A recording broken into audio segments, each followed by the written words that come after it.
2026 की शुरुआत में जब पूरी दुनिया भारत की तरफ देख रही थी, तभी एक के बाद एक ऐतिहासिक व्यापार समझौते हुए। सबसे पहले यूरोपीय संघ के साथ मदर ऑफ ऑल डील्स और फिर अमेरिका के साथ वो अंतरिम फ्रेमवर्क जो लाखों भारतीयों के लिए नए दरवाजे खोल रहा था। टैरिफ कम हुए, बाजार खुले, एमएसएमई से लेकर किसानों तक सबके चेहरे पर मुस्कान आई। लेकिन इन बड़े बड़े ग्लोबल डील्स के ठीक बाद बिना किसी देरी के प्रधानमंत्री नरेंद्र मोदी का पहला विदेश दौरा कहाँ हुआ? मलेशिया। हाँ, ठीक 7 फरवरी 2026 को जब कुआलालंपुर एयरपोर्ट पर मलेशियाई पीएम अनवर इब्राहिम खुद खड़े थे, लाल कालीन बिछा गर्मजोशी से गले लगाते हुए। यह कोई सामान्य स्वागत नहीं था, यह एक संकेत था। दुनिया भर में सवाल उठने लगे, इतने बड़े पश्चिमी समझौतों के तुरंत बाद पूर्वी दक्षिण और दक्षिण एशिया की ओर आखिर क्यों? क्या यह महज एक यात्रा थी या भारत की कोई सोची समझी चाल? क्या पीएम यह दिखाना चाहते थे कि भारत अब सिर्फ अमेरिका या यूरोप का नहीं बल्कि पूरे एशिया का विश्वसनीय साथी बन चुका है?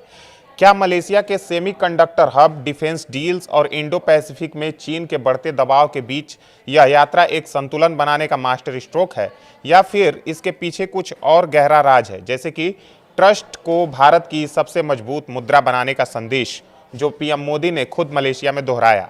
जैसे जैसे ये सवाल दिमाग में घूमते हैं, एक बात साफ होती है, यह यात्रा कोई संयोग नहीं, यह भारत की उस नई ताकत का ऐलान है जो अब वैश्विक पटल पर नियम बनाने की हैसियत रखती है।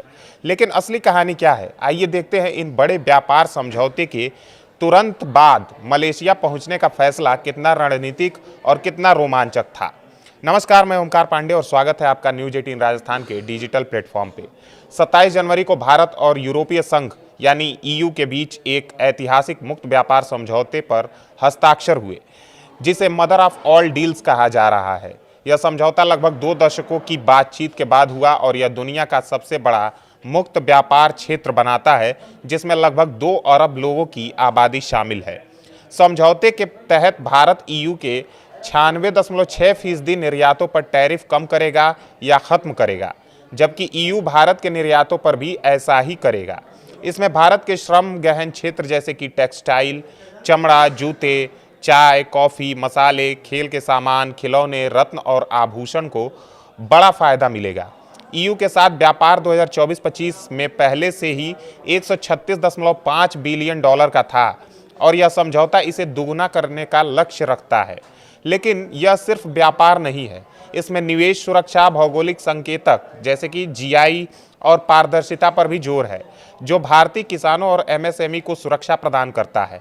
उदाहरण के लिए भारतीय उत्पादों जैसे कि बनारसी साड़ी या दार्जिलिंग चाय को ईयू में विशेष संरक्षण मिलेगा। फिर 6 फरवरी 2026 को भारत और अमेरिका ने एक अंतरिम व्यापार समझौते का फ्रेमवर्क जारी किया, जो $500 बिलियन का एक बड़ा पैकेज है। यह समझौता अमेरिकी राष्ट्रपति डोनाल्ड ट्रंप और पीएम मोदी के बीच 2025 में शुरू हुई द्विपक्षीय व्यापार समझौते यानी बीटीए वार्ताओं का हिस्सा है। इसके तहत अमेरिका ने भारतीय निर्यातों पर टैरिफ को 50% से घटाकर 18% कर दिया, जिसमें टेक्सटाइल, चमड़ा, प्लास्टिक, रसायन, घरेलू सजावट और मशीनरी शामिल है। बदले में भारत ने अमेरिकी औद्योगिक सामान और कृषि उत्पादों जैसे कि डिस्टिलर्स ग्रेन, लाल ज्वार, नट्स, फल, सोयाबीन तेल, वाइन और स्पिरिट्स पर टैरिफ कम किए। खास बात यह है कि यह समझौता भारतीय किसानों को नुकसान नहीं पहुंचाता, संवेदनशील उत्पादों को बाहर रखा गया है। वाणिज्य मंत्री पीयूष गोयल ने कहा कि इससे भारतीय एमएसएमई को अमेरिकी बाजार में ड्यूटी फ्री एंट्री मिलेगी, जिससे लाखों नौकरियां पैदा होंगी। साथ ही भारत ने रूसी तेल की खरीद रोकने का वादा किया, जो भू राजनीतिक दृष्टि से बेहद महत्वपूर्ण है। यह डील हार्ले डेविडसन मोटरसाइकिलों पर ड्यूटी खत्म करती है, लेकिन टेस्ला जैसी इलेक्ट्रिक वाहनों पर कोई रियायत नहीं, जो भारत की घरेलू ऑटो इंडस्ट्री को बचाता है। ये दोनों समझौते भारत को वैश्विक आपूर्ति श्रृंखलाओं में मजबूत बनाते हैं, खासकर सेमीकंडक्टर, डिजिटल टेक्नोलॉजी और रक्षा जैसे क्षेत्रों में।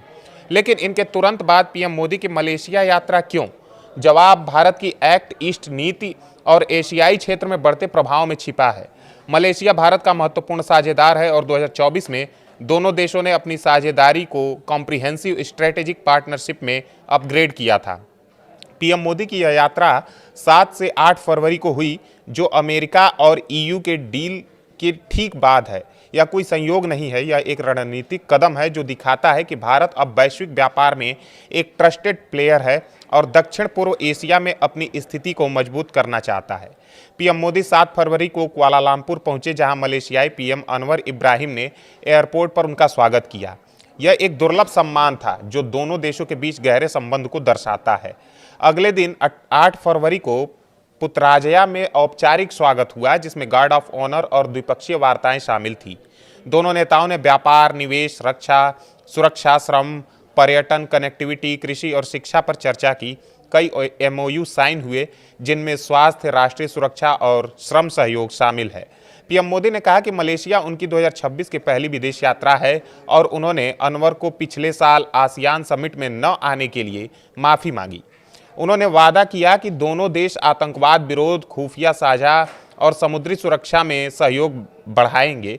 साथ ही एआई, डिजिटल टेक्नोलॉजी, सेमीकंडक्टर, स्वास्थ्य और खाद्य सुरक्षा में साझेदारी को मजबूत किया जाएगा। यह यात्रा क्यों जरूरी थी? क्योंकि अमेरिका और ईयू डील्स के बाद भारत को एशियाई बाजारों में अपनी पकड़ मजबूत करने की आवश्यकता महसूस हुई। मलेशिया सेमीकंडक्टर और इलेक्ट्रॉनिक्स का हब है और भारत मेक इन इंडिया के तहत इन क्षेत्रों में निवेश चाहता है। 2025 में भारत मलेशिया व्यापार $20 बिलियन का था और यह यात्रा इसे बढ़ाने का अवसर है। साथ ही इंडो पैसिफिक क्षेत्र में चीन के बढ़ते प्रभाव के खिलाफ भारत आसियान देशों के साथ रक्षा सहयोग बढ़ा रहा है। पीएम मोदी ने कहा कि भारत और मलेशिया की साझेदारी सामरिक विश्वास पर आधारित है जो आर्थिक परिवर्तन का रास्ता खोलेगी। सीईओ फोरम में भी चर्चा हुई, जहां नए निवेश के अवसरों पर बात हुई। इस यात्रा का एक दिलचस्प पहलू यह है कि यह भारत की बहुध्रुवीय विदेश नीति को दर्शाता है। अमेरिका और ईयू के साथ डील्स में भारत को पश्चिमी बाजारों में लाभ मिला, लेकिन एशिया में संतुलन बनाना जरूरी है। मलेशिया मुस्लिम बहुल देश है और अनवर इब्राहिम के साथ पीएम मोदी की केमिस्ट्री अच्छी है, जो इस्लामी दुनिया में भारत की छवि सुधारती है। साथ ही यह यात्रा भारत और मलेशिया के पीपल टू पीपल कनेक्टिविटी को भी बढ़ाती है, जिसकी एक झलक तब देखने को मिली जब सांस्कृतिक कार्यक्रमों में दोनों देशों की साझा विरासत दिखाई गई। वहीं अगर ताज़ा अपडेट्स की बात करें तो 8 फरवरी को ही दोनों देशों ने संयुक्त बयान जारी किया, जिसमें 10वीं भारत मलेशिया सीईओ फोरम की सराहना की गई।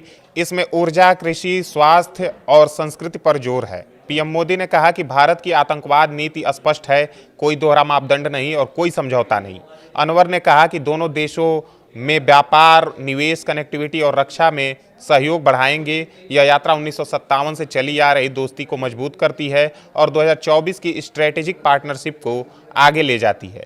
कुल मिलाकर ये व्यापार समझौते और मलेशिया यात्रा भारत को वैश्विक पटल पर एक मजबूत खिलाड़ी बनाते हैं। अमेरिका और ईयू डील से भारत को बाजार का एक्सेस मिला, जो एमएसएमई और किसानों को फायदा पहुंचाएगा। मलेशिया यात्रा इससे जुड़ी है क्योंकि यह भारत की एशियाई रणनीति को मजबूत करती है, नए निवेश लाती है और क्षेत्रीय स्थिरता सुनिश्चित करती है। यह दिखाता है कि भारत अब सिर्फ एक उभरती अर्थव्यवस्था नहीं, बल्कि एक ऐसा देश है जो वैश्विक व्यापार के नियम खुद तय करने में सक्षम है। जैसे जैसे ये समझौते लागू होंगे, भारत की अर्थव्यवस्था में नई ऊर्जा आएगी और पीएम मोदी की यह यात्रा उसी दिशा में एक महत्वपूर्ण कड़ी है। क्या यह भारत को 2047 तक विकसित राष्ट्र बनाने के सपने को करीब लाएगी? समय बताएगा, लेकिन फिलहाल यह एक रोमांचक शुरुआत है।